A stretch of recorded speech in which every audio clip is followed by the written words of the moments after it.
As Faias Acobreadas. Contos de Sherlock Holmes.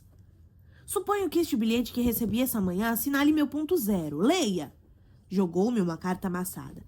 Fora escrita na noite anterior em Montague Place e dizia: Caro Mr. Holmes, estou extremamente desejosa de consultá-lo quanto à conveniência de aceitar ou não um emprego de governanta que me foi oferecido. Irei vê-lo amanhã às 10h30, se isso não o incomodar. Atenciosamente, Violet Hunter. Conhece essa jovem? Perguntei. Em absoluto. São 10h30 agora. São.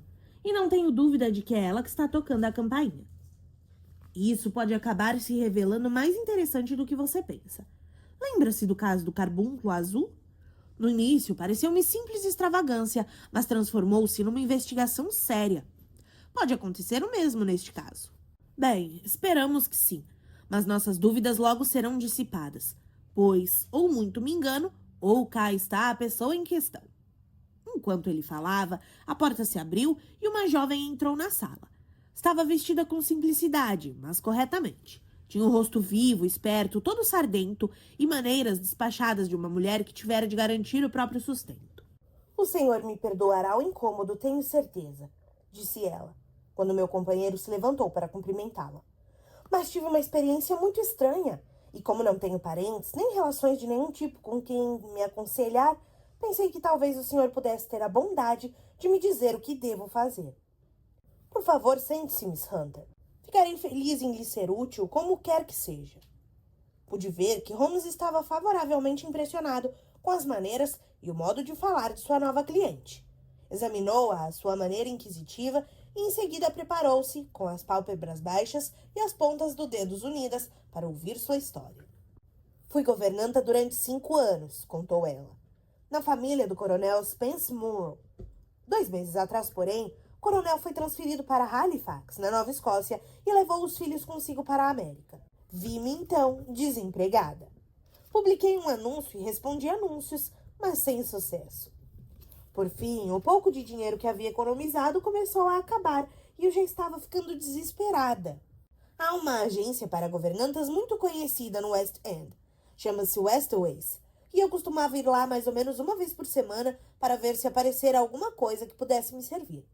Westaway era o nome do fundador do negócio, mas quem realmente o administra é Miss Stopper. Ela fica em seu pequeno escritório e as senhoras que estão atrás de emprego esperam na antessala. São então chamadas uma a uma. Miss Stopper consulta seus livros e vê se há alguma coisa que lhes poderia convir.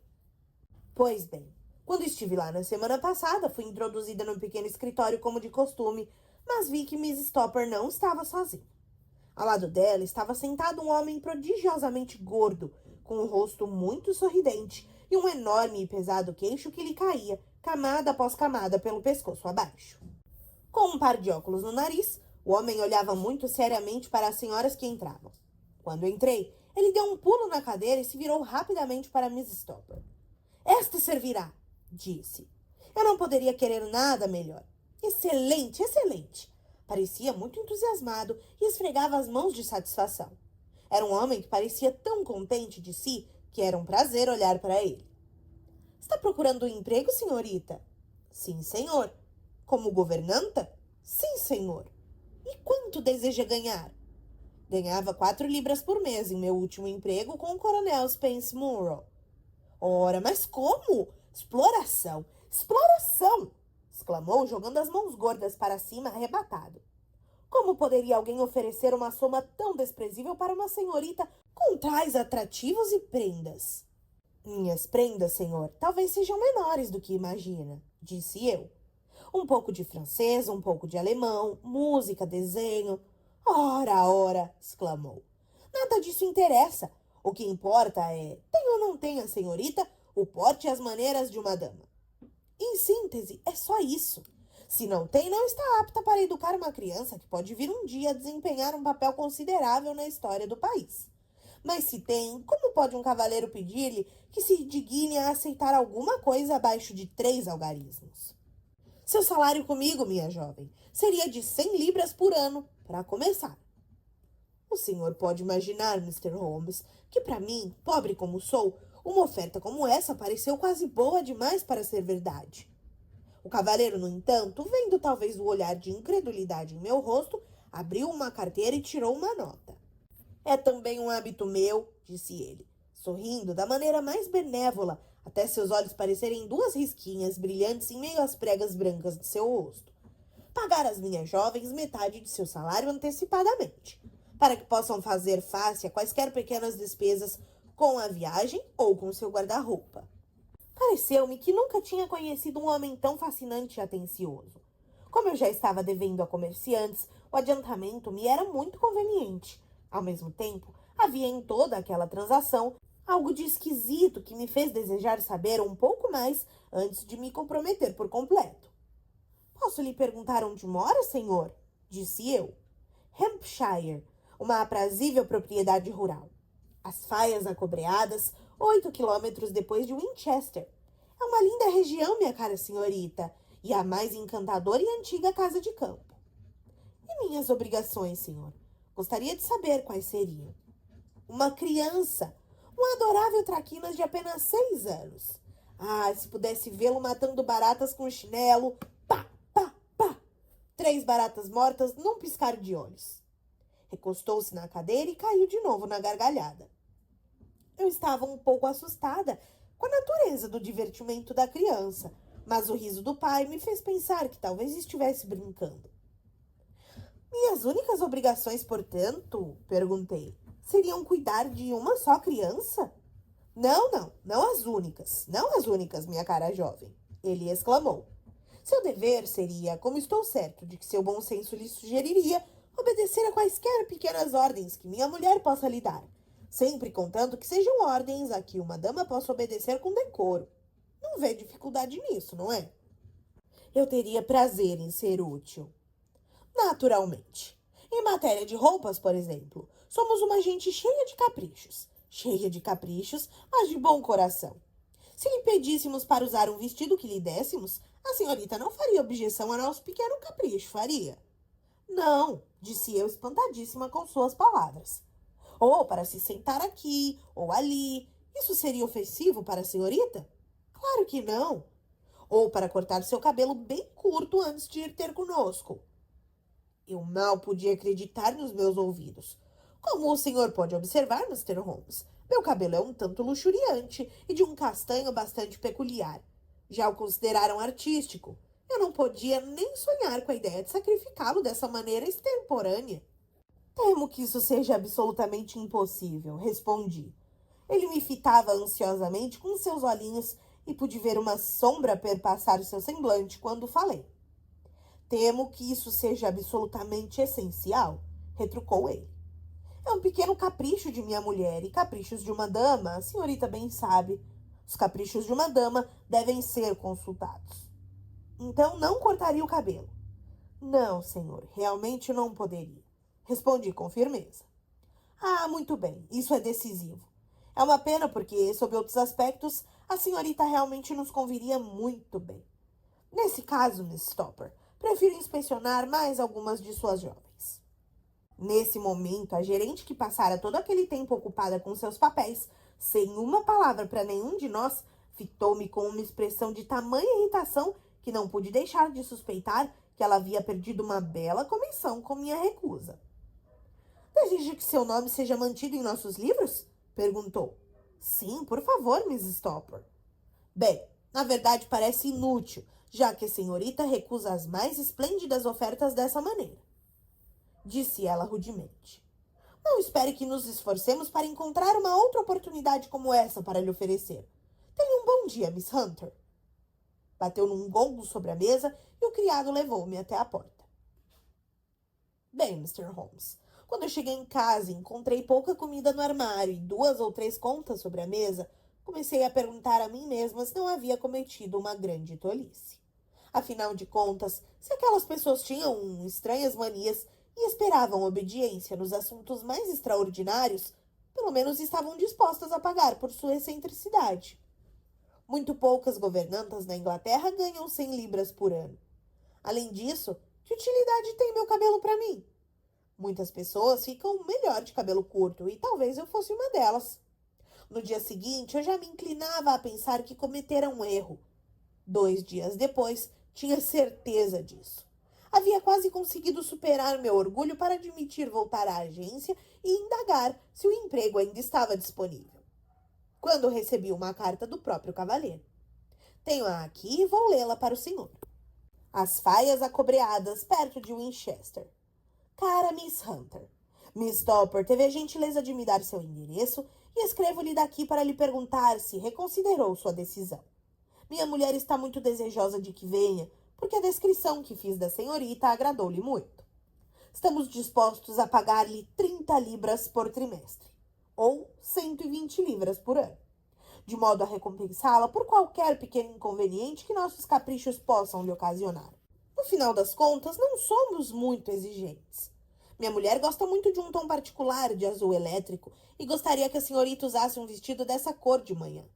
A senhorita não precisa, contudo, fazer a despesa de comprá-lo, porque temos um pertencente à minha querida filha Alice, agora na Filadélfia, que, penso eu, lhe serviria muito bem. Depois, quanto a se sentar aqui ou ali, ou a se entreter da maneira indicada, isso não precisa lhe ocasionar nenhum estorvo. Quanto a seu cabelo, é sem dúvida uma pena, em especial porque não pude deixar de notar a beleza dele durante nossa breve entrevista. Mas temo que deva permanecer firme nesse ponto, e só espero que um salário maior possa recompensá-la por essa perda. Suas obrigações no que diz respeito à criança são muito leves. Agora, por favor, procure vir. Irei buscá-la com um dog cart em Winchester.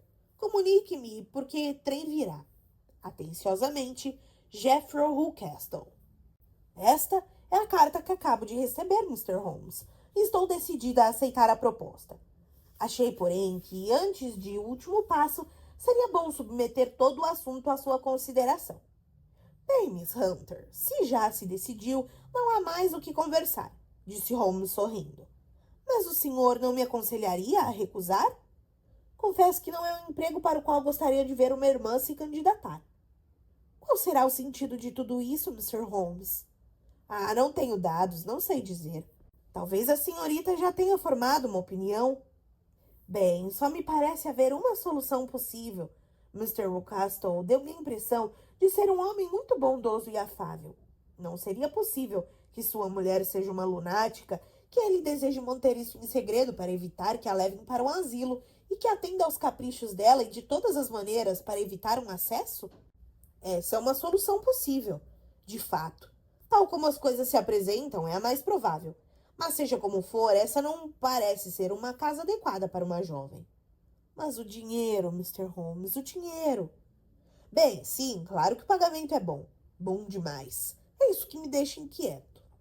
Por que haveriam eles de lhe pagar 120 libras por ano, quando poderiam ter a melhor das governantas por 40? Deve haver uma forte razão por trás disso. Pensei que ao lhe contar as circunstâncias, o senhor compreenderia melhor as coisas se, mais tarde, eu quisesse a sua ajuda. Eu me sentiria muito mais fortalecida se sentisse que tenho seu respaldo. Pode partir com a certeza disso. Eu lhe asseguro que seu probleminha promete ser o mais interessante com que me deparo há alguns meses. Há algo de nitidamente original em algumas de suas características. Se a senhorita se vir em dúvida ou em perigo... Perigo? Que perigo o senhor prevê? Holmes sacudiu gravemente a cabeça. Se eu pudesse defini-lo, deixaria de ser um perigo, disse. Mas a qualquer hora do dia ou da noite, um telegrama me fará correr em sua ajuda. Isto basta. Miss Hunter levantou-se num movimento decidido, sem mais um traço de ansiedade no rosto. Partirei para Hampshire tranquila agora. Escreverei de imediato a Miss Hurstcastle, sacrificarei meu pobre cabelo esta noite e tomarei o trem para Winchester amanhã. Com algumas palavras de gratidão para Holmes, deu-nos boa noite a ambos e saiu rapidamente. Pelo menos, disse eu quando ouvimos seus passos ligeiros e firmes descendo as escadas. Ela parece ser uma jovem capaz de tomar conta de si mesma. E vai precisar disso, disse Holmes gravemente. Ou muito me engano, ou não se passarão muitos dias antes que ouçamos falar dela. A previsão de meu amigo cumpriu-se. Passaram-se 2 semanas durante as quais meus pensamentos voltaram-se muitas vezes na direção dela, conjecturando em que estranho desvio da experiência humana essa mulher solitária se extraviara. O salário incomum, as condições curiosas, as obrigações leves, tudo apontava para algo anormal. embora estivesse inteiramente acima de meus poderes determinar se aquilo era excentricidade ou conspiração, ou se o homem era um filantropo ou um canalha. Quanto a Holmes, eu observava que ele ficara sentado por uma boa meia hora, as sobrancelhas franzidas e um ar distraído quando eu mencionava o assunto. Porém, ele o repelia sacudindo a mão. Dados, dados, dados, exclamava com impaciência. Não posso fazer tijolo sem barro. Mesmo assim, acabava sempre murmurando que alguma irmã dele jamais teria aceitado um emprego como aquele. O telegrama que finalmente recebemos chegou tarde da noite, exatamente quando eu pensava em ir para a cama e Holmes se preparava para uma daquelas noites dedicadas a investigações químicas a que frequentemente se entregava, quando eu o deixava inclinado sobre uma retorta e um tubo de ensaio à noite e o encontrava na mesma posição ao descer de manhã para o desjejum. Ele abriu o envelope amarelo e, depois de ter passado os olhos pela mensagem, jogou-a para mim. Deu uma olhada nos trens no Bradshaw e voltou a seus estudos químicos. Tratava-se de um apelo breve e urgente. Por favor, esteja no Black Swan Hotel em Winchester amanhã ao meio-dia. Venha, estou desesperada. Hunter. Irá comigo? Perguntou Holmes, levantando os olhos. Gostaria muito. Então veja os horários. Há um trem às 9h30, disse eu, passando os olhos em meu Bradshaw. Deve chegar a Winchester às 11h30. Esse nos servirá muito bem. Nesse caso, talvez seja melhor eu adiar minha análise de acetonas, já que posso precisar estar na minha melhor forma de manhã. Às 11 horas do dia seguinte, estávamos próximos da velha capital inglesa. Holmes estivera absorto nos jornais da manhã durante todo o trajeto, mas depois que deixamos para trás a fronteira de Hampshire, ele o jogou no chão e começou a admirar a paisagem. Era um dia ideal de primavera. Um leve céu azul, pontilhado de nuvenzinhas brancas como flocos de algodão que se moviam de oeste para leste. O sol brilhava intensamente, mas havia no ar um frio revigorante que levantava o ânimo de um homem. Por toda a região rural, até os morros ondulados em torno de Aldershot, os telhadinhos vermelhos e cinzas das granjas despontavam em meio ao verde claro da folhagem nova. Não são claras e bonitas? Exclamei com todo o entusiasmo de um homem recém-saído dos nevoeiros de Baker Street. Mas Holmes sacudiu a cabeça gravemente. Sabe, Watson, uma das maldições de ter um cérebro como o meu é que estou condenado a ver todas as coisas referindo-as à minha própria especialidade. Você contempla essas casinhas espalhadas e fica impressionado com sua beleza. Eu olho para elas e o único pensamento que me ocorre é um senso de seu isolamento e da impunidade com que o crime poderia ser cometido aí. Meu Deus! Exclamei. Quem associaria crime com essas lindas casas de fazenda antigas? Elas sempre me enchem de certo terror.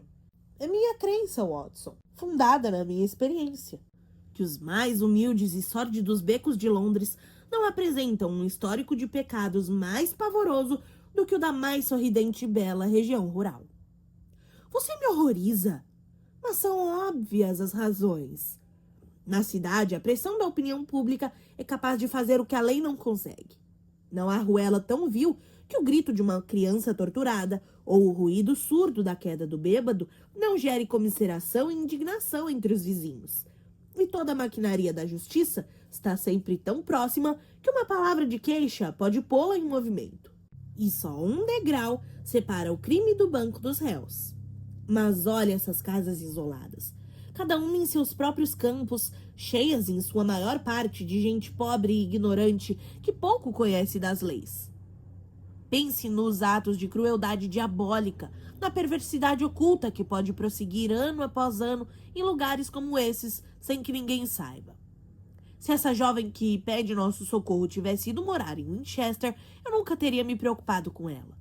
São os 8 quilômetros de campo que fazem o perigo. Ainda assim, é claro que ela não está pessoalmente ameaçada. Não, se pode ir nos encontrar em Winchester, pode sair. É claro, tem liberdade. Nesse caso, qual pode ser o problema? Consegue sugerir uma explicação? Imagine 7 explicações diferentes. Todas dariam conta dos fatos até onde os conhecemos. Qual é a correta, porém, só poderá ser determinado pela nova informação que, sem dúvida, estará à nossa espera. Bem, ali está a torre da catedral. Logo saberemos tudo o que Miss Hunter tem a contar. O Black Swan era uma hospedaria de bom nome na High Street, a pouca distância da estação. e lá encontramos a moça à nossa espera. Alugaram uma sala e nosso almoço nos esperava sobre a mesa. Estou tão feliz que tenham vindo, disse com sinceridade. Foi muita gentileza de ambos, mas realmente não sei o que fazer. O conselho dos senhores será absolutamente inestimável para mim. Por favor, conte-nos o que lhe aconteceu. Vou contar e devo ser rápida, porque prometi a Miss Ruckastle estar de volta antes das 3. Ele me deu licença para vir à cidade esta manhã, embora nem imagine para que fim. Relate-nos tudo na devida ordem. Holmes esticou as pernas magras e compridas na direção do fogo e preparou-se para ouvir. Em primeiro lugar, devo dizer que, em geral, não fui maltratada por Miss e Miss Ruckastle. É meu dever de justiça para com eles dizer isso. Mas não consigo entendê-los e não estou tranquila a respeito deles. Não consegue entender o quê? As razões de suas condutas. Mas vou lhes contar tudo exatamente como aconteceu. Quando vim, Mr. Ruckastle veio me buscar aqui e levou-me em seu dog-cart para as Faias Acobreadas. A casa, como lhe disse, fica situada numa bonita região, mas ela mesma não é bonita, consistindo em um grande bloco quadrado. É caiada, mas toda manchada e raiada pela umidade e o mau tempo. Há terrenos em volta dela, bosques de 3 lados, mas no quarto há um campo em declive que vai até a estrada de Southampton, cujas curvas passam a cerca de 100 metros da porta da frente. Esse terreno da frente pertence à casa, mas os bosques que a cercam são parte das reservas de Lord Southampton. Um arvoredo de faias acobreadas bem em frente à porta do vestíbulo deu nome ao lugar. Fui conduzida por meu patrão, que estava amável como sempre, e naquela noite ele me apresentou a sua mulher e a criança. A conjectura que nos pareceu provável em seu apartamento de Baker Street nada tem de verdade, Mr. Holmes. Mr. Ruckastle não é louca. O que encontrei foi uma mulher silenciosa, pálida, muito mais jovem que o marido. Não lhe daria mais de 30 anos, ao passo que ele dificilmente poderia ter menos que 45. Na conversa deles, entendi que estão casados há cerca de 7 anos, que ele era viúvo e só teve com a primeira mulher a filha que foi para a Filadélfia. Mr. Ruckastle disse-me privadamente que o motivo que a levou a partir foi a aversão irracional que sentia pela madrasta. Como a filha não podia ter menos de 20 anos, imagino perfeitamente que devesse se sentir pouco confortável em relação à jovem mulher de seu pai. Miss Ruckastle pareceu-me sem graça, tanto mental quanto fisicamente. Não me impressionou nem bem nem mal. É um 0 à esquerda. Pode-se ver facilmente que é devotada de corpo e alma, tanto ao marido quanto ao filhinho. Seus olhos cinza claros passavam continuamente de um para o outro, observando cada pequena necessidade e satisfazendo-a se possível. Ele também é bondoso com ela à sua maneira brusca e exuberante, e parecem, em geral, ser um casal feliz. Apesar disso, ela tem alguma dor secreta, essa mulher. Muitas vezes parece profundamente mergulhada em pensamentos, com a mais triste expressão no rosto. Mais de uma vez eu a surpreendi em lágrimas. Cheguei a pensar que era a índole do filho que a afligia, pois nunca vi uma criaturinha tão estragada com mimos e tão geniosa. Ele é pequeno para sua idade, com uma cabeça desproporcionalmente grande. Parece passar toda a sua vida numa alternância de ataques furiosos de mau gênio e intervalos sombrios de melancolia. Provocar dor em qualquer criatura mais fraca que ele parece ser sua única ideia de diversão, mostrando notável talento em planejar a captura de camundongos, passarinhos e insetos. Mas eu preferiria não falar sobre o menino, Mr. Holmes, e na verdade ele pouco tem a ver com a minha história. Aprecio todos os detalhes, lembrou meu amigo, quer lhe pareçam ou não relevantes. Tentarei não omitir nada de importante. A única coisa desagradável na casa que me chamou a atenção é a aparência e o comportamento dos criados. São 2, um homem e sua mulher. Toller, como ele se chama, é um homem grosseiro, abrutalhado, com cabelos de suíças grisalhos e um perpétuo cheiro de bebida. Desde que estou com eles, ficou inteiramente bêbado 2 vezes, sem que Mr. Ruckastle parecesse notar. Sua esposa é uma mulher muito alta e forte, com uma cara rabugenta, tão silenciosa quanto Miss Ruckastle e muito menos amistosa. Formam um casal extremamente desagradável, Mas felizmente passo a maior parte do meu tempo no quarto da criança e no meu, que ficam próximos um do outro num canto da casa. Depois que cheguei às faias acobreadas, levei durante 2 dias uma vida muito sossegada. No terceiro, Miss Ruckestle desceu quase na hora do desjejum e sussurrou alguma coisa no ouvido do marido. Ah, sim, disse ele, virando-se para mim. Nós lhe estamos muito agradecidos, Miss Hunter, por atender a nossos caprichos a ponto de cortar seu cabelo. Asseguro-lhe que isso não prejudicou em absolutamente nada sua aparência. Vejamos agora como o vestido azul elétrico lhe assenta. A senhorita o encontrará estendido sob a cama do seu quarto. Se puder fazer a gentileza de vesti-lo, nós dois lhe ficaríamos extremamente gratos. Encontrei à minha espera um vestido de tom peculiar, azul. Era feito de um tecido excelente, uma espécie de beige, mas apresentava sinais inequívocos de já ter sido usado antes. Se tivesse sido feito para mim sob medida, não me teria servido melhor. Mr. e Miss Ruckestle mostraram-se ambos encantados ao vê-lo, com demonstrações cuja veemência pareceu-me bastante exagerada. Estavam à minha espera na sala de estar, que é muito grande, estendendo-se por toda a frente da casa, com 3 amplas janelas que descem até o assoalho. Uma cadeira fora posta perto da janela central, de costas para ela. Pediram-me que me assentasse nela. E, em seguida, Mr. Ruckestle, andando para lá e para cá, no outro lado da sala, começou a me contar uma série das histórias mais engraçadas que já ouvi. Não pode imaginar como ele era cômico, e eu ri até ficar exausta. Miss Ruckestle, no entanto, que evidentemente não tem nenhum senso de humor, sequer esboçou um sorriso. Ficou lá sentada com as mãos no colo e uma expressão triste e ansiosa no rosto. Depois de cerca de 1 hora, Mr. Ruckestle observou, de repente, que estava na hora de retomar os serviços do dia. Disse que eu podia trocar o vestido e voltar para o quarto do pequeno Edward. 2 dias depois, a mesma cena se repetiu, em circunstâncias exatamente iguais. De novo troquei de vestido, de novo sentei-me junto à janela e de novo ri as gargalhadas das histórias engraçadas de que meu patrão tinha um imenso repertório e sabia contar como ninguém. Depois ele me deu um romance de capa amarela e, empurrando minha cadeira um pouco para o lado para que minha própria sombra não caísse sobre a página, pediu-me que lesse em voz alta para ele. Li durante cerca de 10 minutos, começando no meio de um capítulo. Depois, subitamente, no meio de uma frase, ele me ordenou que parasse e fosse trocar o vestido. Pode imaginar facilmente, Mr. Holmes, como fui ficando curiosa quanto ao sentido daquela encenação extraordinária. Eles tinham sempre muito cuidado, eu observei, em desviar meu rosto da janela, de tal modo que passei a arder de desejo de ver o que se passava às minhas costas. De início, pareceu impossível, mas logo descobri uma maneira. Meu espelho de mão se quebrara e isso me deu a feliz ideia de esconder um fragmento dele em meu lenço. Na ocasião seguinte, no meio de minhas gargalhadas, levei o lenço aos olhos e, com um pouco de jeito, consegui ver tudo o que havia atrás de mim. Confesso que fiquei desapontada. Não havia nada. Pelo menos essa foi minha primeira impressão.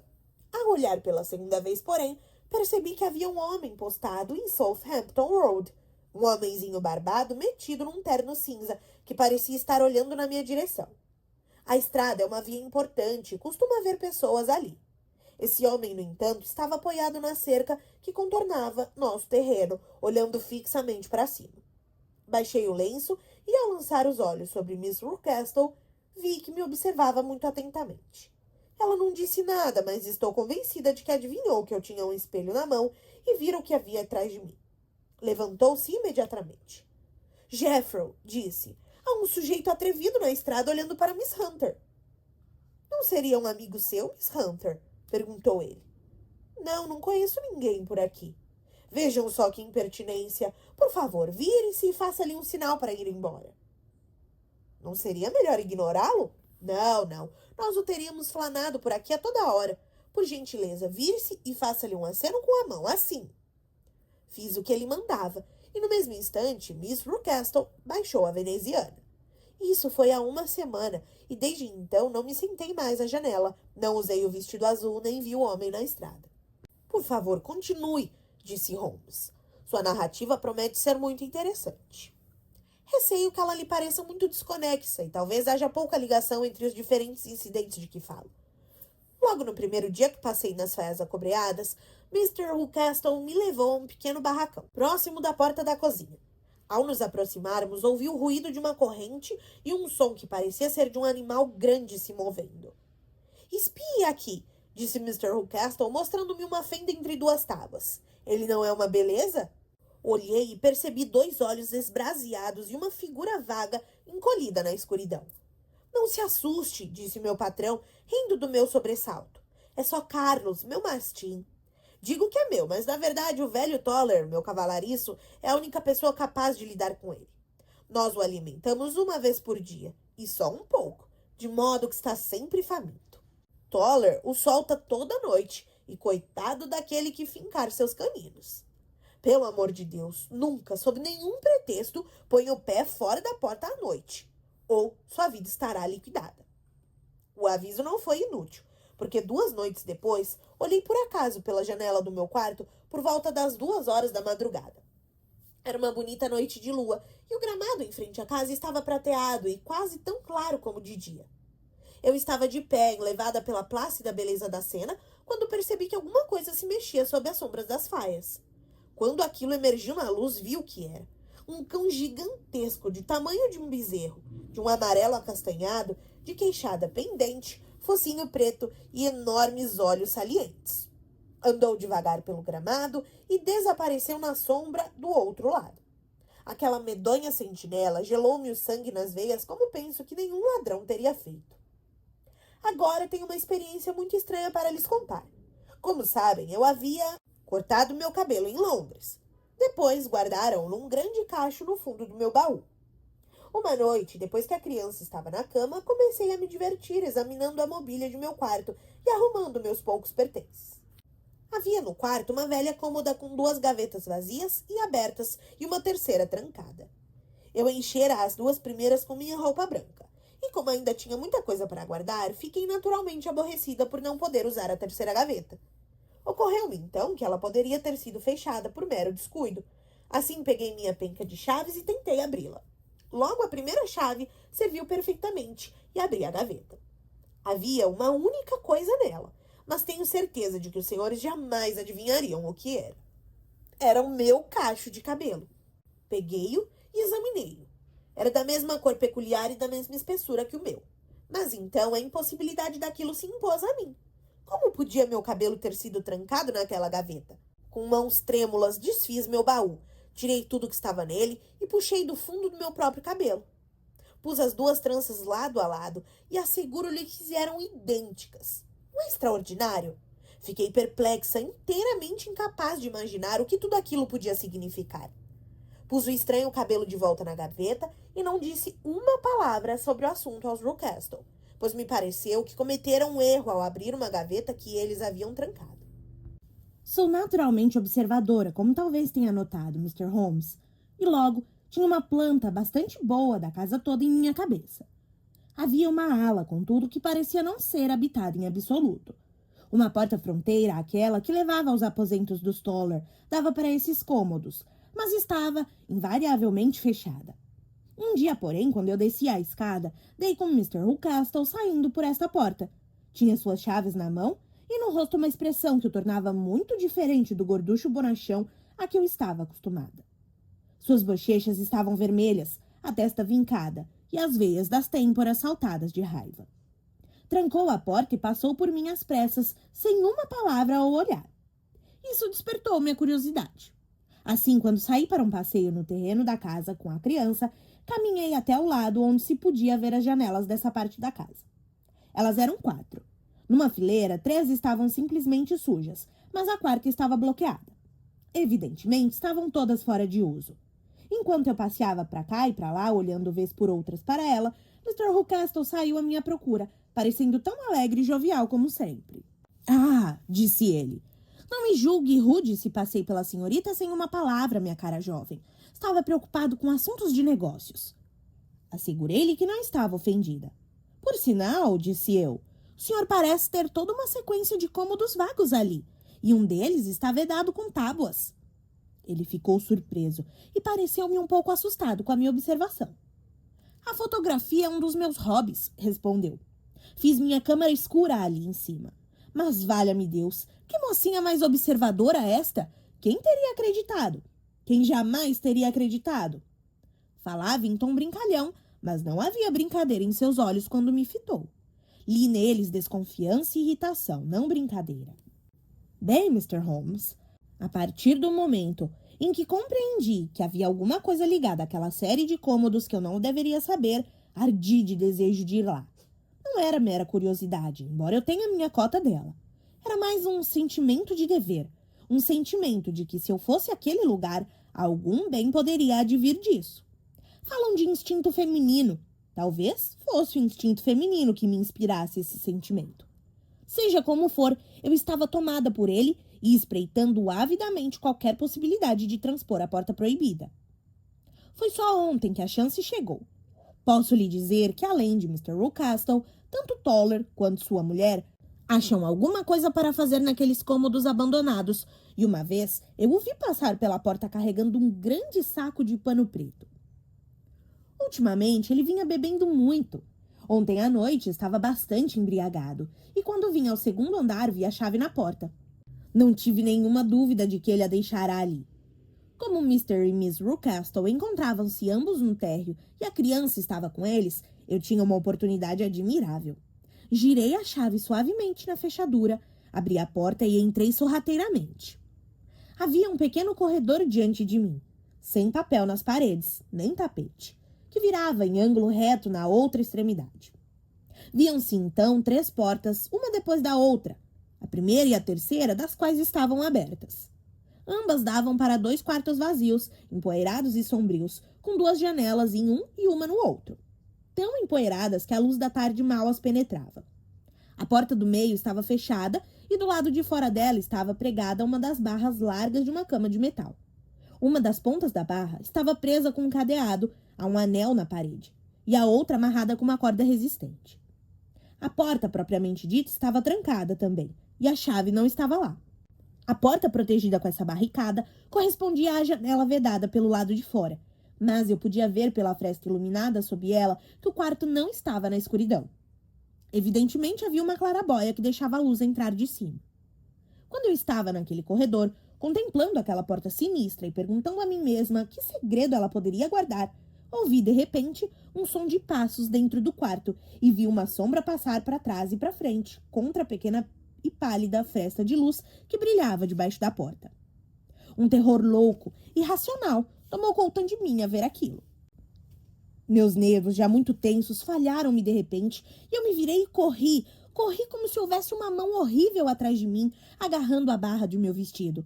Corri pelo corredor, passei pela porta e caí direto nos braços de Mr. Rucastle, que esperava lá fora. Então era a senhorita? Disse ele sorrindo. Pensei que devia ser quando vi a porta aberta. Estou tão assustada, disse eu arfando. Minha cara jovem, minha cara jovem. O senhor não imagina como suas maneiras eram doces e tranquilizadoras. E o que foi que a assustou, minha cara jovem? Mas a voz dele parecia um pouco melíflua demais. Ele exagerou. Senti que devia me defender com todas as forças.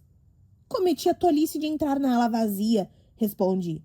Mas é tudo tão deserto e lúgubre a essa luz pálida que fiquei assustada e corri para fora. É tão aflitivamente quieto lá. É só isso? Perguntou ele, olhando-me intensamente. Ora, por que pergunta? Perguntei. Por que acha que tranco essa porta? Realmente não sei, senhor. Para manter do lado de fora quem não tem nada para fazer lá dentro, entende? Continuava sorrindo da maneira mais amável. Certamente, se eu soubesse... Pois bem, agora sabe. E se algum dia puser seu pé do outro lado desta soleira... Nessa altura, por um instante, o sorriso se endureceu num esgar de raiva e ele me fitou com o semblante de um demônio. Eu a jogo para o mastim. Fiquei tão aterrada que não sei o que fiz. Suponho que saí correndo para o meu quarto. Não me lembro de nada, até que me vi deitada em minha cama tremendo toda. Então pensei no senhor Mr. Holmes. Não poderia continuar vivendo lá sem alguma orientação. Estava com medo da casa, do homem, da mulher, dos criados, até da criança. Todos me pareciam horríveis. Se o senhor pudesse vir, tudo ficaria bem. É claro que eu podia ter fugido da casa, mas minha curiosidade era quase tão forte quanto os meus temores. Não demorei a tomar uma decisão. iria lhe mandar um telegrama. Pus minha capa e meu chapéu, fui até a agência, que fica a uns 800 metros de casa, e voltei, sentindo-me muito mais tranquila. Quando me aproximei da porta, fui assaltada por uma horrível dúvida. Estaria o cão solto?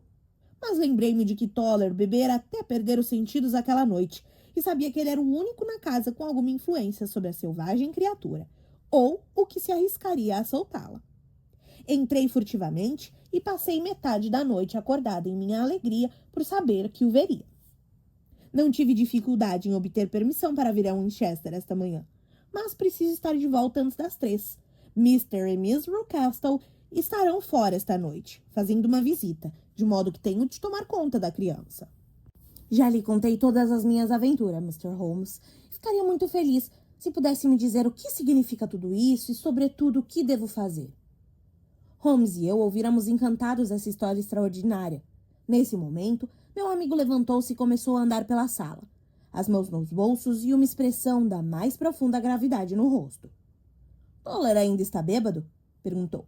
Está. Ouvi a mulher dizer a Miss Rucastle que não consegue acordá-lo. Isso é bom. E os Rucastle vão sair esta noite? Vão. Há um porão lá com uma fechadura forte? A adega. Parece-me que se comportou em todo este assunto como uma moça corajosa e sensata, Miss Hunter. Acha que poderia fazer mais uma proeza? Não lhe pediria isso se não a julgasse uma mulher verdadeiramente excepcional. Tentarei. Do que se trata? Estaremos nas faias acobreadas às 7 horas. Meu amigo e eu. Os Rucastle terão saído nessa altura e Toller ainda estará, esperemos, incapaz. Restará apenas Miss Toller, que poderia dar o alarme. Se a senhorita pudesse mandá-la fazer alguma coisa na adega e depois trancá-la lá, facilitaria imensamente as coisas. Farei isso. Excelente. Em seguida, examinaremos todo esse caso. É claro que só há uma explicação possível. A senhorita foi levada para lá para personificar alguém. E a verdadeira pessoa está presa naquele quarto. Isso é óbvio. Quanto a quem é o prisioneiro, não tenho a menor dúvida de que é a filha, Miss Alice Rucastle. Se me lembro bem, segundo consta, estaria na América. A senhorita foi escolhida, certamente, por se parecer com ela na altura, no talhe e na cor do cabelo. O dela foi cortado, muito possivelmente durante alguma doença que a afetou. E por isso, é claro, o seu deveria ser sacrificado também. Por um curioso acaso, a senhorita topou com as tranças dela. O homem na estrada era, sem dúvida, algum amigo dela, possivelmente noivo dela. E, sem dúvida, como a senhorita usava o vestido da moça e era tão parecida com ela, ele se convenceu por suas risadas e, mais tarde, por seu gesto, que Miss Rucastle estava perfeitamente feliz e não mais desejava suas atenções. O cão é solto à noite para evitar que ele tente se comunicar com ela. Até aí, tudo é muito claro. O problema mais sério no caso é a índole da criança. Que diabos isso tem a ver com o resto? Exclamei. Meu caro Watson, você, como médico que é, está sempre compreendendo as tendências de uma criança através do estudo dos pais. Não vê que o contrário é igualmente válido? Muitas vezes consegui, pela primeira vez, compreender realmente alguma coisa do caráter dos pais, estudando seus filhos. A índole dessa criança é anormalmente cruel, de uma crueldade gratuita, e quer derive isso de seu sorridente pai, ou, como eu suspeitaria, de sua mãe, trata-se de um mau presságio no que toca à situação da pobre moça que está em poder deles. Tenho certeza de que tem razão, Mr. Holmes, exclamou nossa cliente. Começo a me lembrar de 1000 coisas que me dão a certeza de que o senhor acertou em cheio. Não podemos perder um instante. Temos de socorrer já aquela pobre criatura. Precisamos ser prudentes, porque estamos lidando com um homem muito ardiloso. Não podemos fazer nada antes das 7 horas. Nessa hora estaremos com a senhorita e não demoraremos muito a desvendar o mistério. Cumprimos nossa palavra e exatamente às 7 horas chegamos às faias acobreadas, tendo deixado nossa charrete num pub à beira da estrada. O grupo de árvores, com as suas folhas escuras brilhando como metal polido à luz do sol poente, teria sido suficiente para assinalar a casa, mesmo que Miss Hunter não tivesse na porta sorrindo. Conseguiu? Perguntou Holmes. Um barulho alto de pancadas vinha de algum lugar do porão. É Miss Toller na adega, disse ela. O marido está roncando deitado no tapetinho da cozinha. Aqui estão as chaves dele, que são duplicatas das de Mr. Rucastle. Realmente, a senhorita fez um bom trabalho. exclamou Holmes com entusiasmo. Agora, mostre-nos o caminho. Logo tiraremos a limpo tudo sobre este lúgubre negócio. Subimos as escadas, trancamos a porta, seguimos por um corredor e vimos-nos em frente à barricada que Miss Hunter descrevera. Holmes cortou a corda e removeu a barra atravessada. Depois tentou várias chaves na fechadura, mas sem sucesso. Nenhum som vinha de dentro, e o semblante de Holmes anuviou-se diante desse silêncio. Espero que não tenhamos vindo tarde demais, disse. Penso, Miss Hunter, que seria melhor entrarmos sem a senhorita. Agora, Watson, experimente forçá-la com os ombros e vejamos se conseguimos entrar. A porta, velha e frágil, cedeu imediatamente à nossa força combinada. Entramos juntos no quarto. Estava vazio. Não havia nenhum móvel, exceto uma pequena enxerga, uma mesinha e uma cesta de roupa branca. A claraboia estava aberta e o prisioneiro se fora. Houve alguma ardileza aqui, disse Holmes. O patife adivinhou as intenções de Miss Hunter e levou a vítima embora. Mas como? Pela claraboia. Logo veremos como conseguiu. Pendurou-se nas bordas da claraboia e subiu no telhado. Ah, sim, gritou. Aqui está a extremidade de uma comprida escada, apoiada no beiral. Foi assim que a levou. Mas é impossível, disse Miss Hunter. Essa escada não estava aí quando os Rucastle foram embora. Ele voltou e fez isso. Não lhe disse que é um homem esperto e perigoso? Não ficaria muito surpreso se fossem deles os passos que estou ouvindo na escada. Creio, Watson, que seria melhor você engatilhar a sua pistola. Mal ele dissera isso, um homem apareceu à porta do quarto. Um homem muito gordo e troncudo, empunhando um pesado cacete. Ao vê-lo, Miss Hunter deu um grito e encolheu-se contra a parede. Mas Sherlock Holmes deu um salto à frente e enfrentou-o. Patife, onde está sua filha? O homem gordo olhou em volta e depois para cima, na direção da claraboia aberta. Sou eu que devo lhe fazer essa pergunta? Gritou. Ladrões, espiões e ladrões! Peguei-os, não foi? Vocês estão em meu poder, eu vou cuidar de vocês. Virou-se e desceu a escada com estardalhaço, tão depressa quanto pôde. Foi pegar o cão, exclamou Miss Hunter. Tenho meu revólver, disse eu. É melhor fechar a porta da frente, exclamou Holmes, e apressamos-nos todos em descer a escada. Mal havíamos chegado no vestíbulo quando ouvimos o latido de um cão de caça e, em seguida, um grito de agonia e um ruído horrível e aflitivo de dentes rasgando. Um homem idoso com a cara vermelha e membros trêmulos apareceu cambaleando numa porta lateral. Meu Deus! Gritou. Alguém soltou o cão. Ele não come há 2 dias. Rápido! Rápido ou será tarde demais! Holmes e eu saímos correndo e dobramos o canto da casa, com Toller seguindo-nos o mais depressa que podia. Lá estava a besta fera esfaimada, o focinho preto enterrado no pescoço de Rucastle, que se retorcia e berrava no chão. Avançando rapidamente, estourei os miolos do cão e ele caiu, com seus dentes brancos afiados ainda cerrados nas grandes pregas do pescoço da vítima. Com muito trabalho, separamos os dois e carregamos o homem, vivo, mas horrivelmente lacerado, para dentro de casa. Depois de deitá-lo no sofá da sala e de despachar o agora sóbrio Toller para dar as notícias a Miss Toller, fiz o que podia para aliviar-lhe as dores. Estávamos todos reunidos à volta quando a porta se abriu. Uma mulher alta e macilenta entrou na sala. Miss Toller! Exclamou Miss Hunter. Sim, Miss Hunter. Miss Rucastle soltou-me ao chegar, antes de subir para encontrar os senhores. Ai, senhorita, é uma pena que não me tenha contado o que estava planejando, porque eu lhe teria dito que seus esforços eram inúteis. Ah, disse Holmes olhando-a intensamente. Está claro que Miss Toller sabe mais sobre o assunto que qualquer outra pessoa. É verdade, senhor, e estou pronta para lhes contar tudo o que sei. Então, por favor, sente-se e fale, porque há vários pontos que confesso ainda não estar entendendo. Logo lhe explicarei tudo, disse ela. Teria feito isso antes, se tivesse conseguido escapar da adega. Se houver inquérito policial sobre isso, não se esqueçam de que fui eu que fiquei do seu lado, e era amiga de Miss Alice também. Ela nunca foi feliz nessa casa, a menina, desde o dia em que o pai casou de novo. Deixaram ela de lado, não ouviam ela para nada. Mas foi depois que Miss Alice conheceu Miss Fowler, na casa de uma amiga, que as coisas ficaram realmente ruins para ela. Pelo que ouvi falar, ela tinha seus direitos por herança, mas era tão calma e paciente que nunca abriu a boca para reclamar. deixava tudo nas mãos de Mr. Rockcastle. Ele sabia que não ia ter problemas com ela, mas quando surgiu uma oportunidade de aparecer um marido que ia exigir tudo o que a lei pudesse dar para ele, o pai achou que estava na hora de pôr um paradeiro naquilo.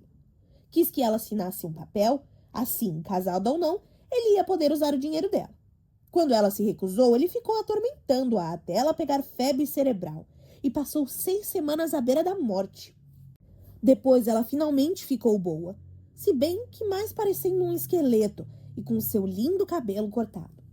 Mas isso não mudou nada para o moço. Ele permaneceu fiel como um homem de verdade. Ah, disse Holmes, penso que isto que teve a bondade de nos contar esclarece bastante a questão e que posso deduzir o resto. Mr. Rockcastle recorreu então, presumo, a esse sistema de encarceramento. Sim, senhor. E trouxe Miss Hunter de Londres para se livrar da desagradável persistência de Miss Fowler. Foi isso mesmo.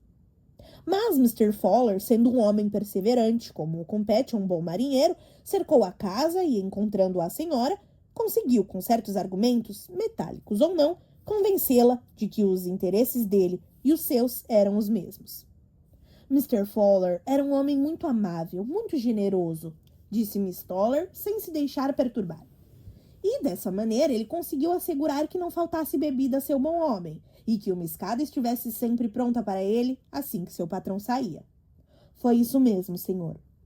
Não há dúvida de que lhe devemos um pedido de desculpa, Miss Toller, disse Holmes, porque a senhora certamente elucidou tudo que nos intrigava.